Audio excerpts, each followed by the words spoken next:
ప్రభునందు ప్రియులైన మీకందరికీ యేసుక్రీస్తు ప్రభువారి నామములో శుభవందనాలు తెలియజేస్తూ ఉన్నాం. ఎడారిలో సెలయేర్లు అనే ఈ దిన ధ్యానము కొరకై స్వాగతం. ఏప్రిల్ 29.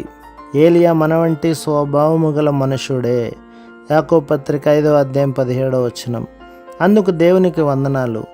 రేగు చెట్టు క్రింద చతికిల్లబడ్డాడు. మనలాగానే మనం తరచుగా చేసినట్టే దేవుని మీద సణుక్కున్నాడు, ఫిర్యాదు చేశాడు.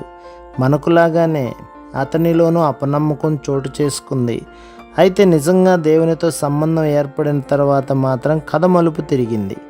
మన వంటి స్వభావం గల మనుషుడు అయినప్పటికీ ఆసక్తితో ప్రార్థన చేశాడు.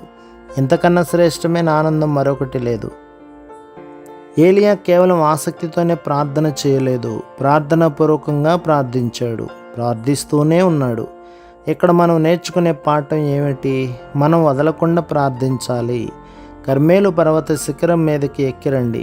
విశ్వాసానికి ప్రత్యక్షంగా కనిపించేదానికి సామ్యం కుదిర్చే వైనాన్ని వినండి. ఆకాశం నుండి అగ్ని దిగి రావడం కాదు ఇప్పుడు కావలసింది. ఇప్పుడు ఆకాశం నుండి జలధారలు కురియాలి. అగ్నిని అవరోహణం కమ్మని ఆజ్ఞాపించిన మనిషి ఇప్పుడు అదే పద్ధతిలో అదే సాధనాన్ని ఉపయోగించి వర్షాన్ని రప్పించాలి. ఏలియా నేల మీద పడి మోకాళ్ళ మధ్య ఉంచుకొనెను అని రాయబడి ఉంది. అంటే అన్ని ధ్వనులను, ఏకాగ్రతకి భంగం కలిగించే శబ్దాలను దూరంగా ఉంచాడన్నమాట. ఇలాంటి భంగిమలో దుప్పటి ముసుగేసుకొని బయట ఏం జరుగుతున్నదో కనిపించకుండా ప్రార్థించాడన్నమాట. సేవకుడిని పిలిచి నువ్వు పైకెక్కి సముద్రం వైపుకి చూడమన్నాడు. అతడు వెళ్ళి చూసి తిరిగి వచ్చాడు. ఏమీ లేదు అన్నాడు. ఈ పరిస్థితిలో మనం ఏం చేస్తాము? నేను ముందే అనుకున్నాలే అంటారేమో. ప్రార్థించడం చాలా ఇష్టమేమో. ఏలియా అలా చేశాడా? లేదు. మళ్ళీ వెళ్ళు అన్నాడు. సేవకుడు తిరిగొచ్చి ఏమి లేదు. మళ్ళీ వెళ్ళు, ఏమీ లేదు. కొంతసేపటికి అతడు తిరిగి వచ్చినప్పుడు మనిషి చెయ్యంత మేఘం కనిపించింది అన్నాడు. ఏలియా చెయ్యి అర్ధింపుగా పరలోకం వైపు చాపబడింది. జవాబుగా వర్షం క్రిందికి దిగింది.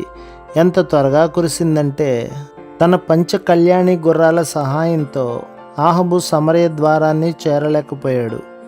ఇదే విశ్వాసానికి, ప్రత్యక్షానికి సామ్యం చెప్పే ఉపమానం. ఇలా ప్రార్థించడం నీకు తెలుసా? పనుల్ని సాధించే ప్రార్థన నీకు తెలుసా? కనిపిస్తున్న పరిస్థితులు ఎంత నిరాశజనకంగానైనా ఉండొచ్చు, కానీ వాటిని లెక్క చేయవద్దు. మన పరమ తండ్రి పరలోకంలో ఉన్నాడు. ఆలస్యం చేయడం కూడా ఆయన మంచితనంలో ఒక భాగమే, మనకి లాభమే. 3 పిల్లలు విశ్వాసానికి నిర్వచనాలు చెప్పారు. మొదటి బాలుడు అన్నాడు, విశ్వాసం అంటే క్రీస్తును పట్టుకోవడం. రెండో పిల్లవాడు పట్టుకునే ఉండడం అన్నాడు. మూడో పిల్లవాడు ఎప్పటికీ వదలకపోవడం అన్నాడు. జిగురులా అంటి పెట్టుకొని వదలని విశ్వాసం ఇది. ప్రభు మిమ్మును, మీ కుటుంబమును, మీ సంఘమును దీవించి ఆశీర్వదించునుగాక. ఆమేన్.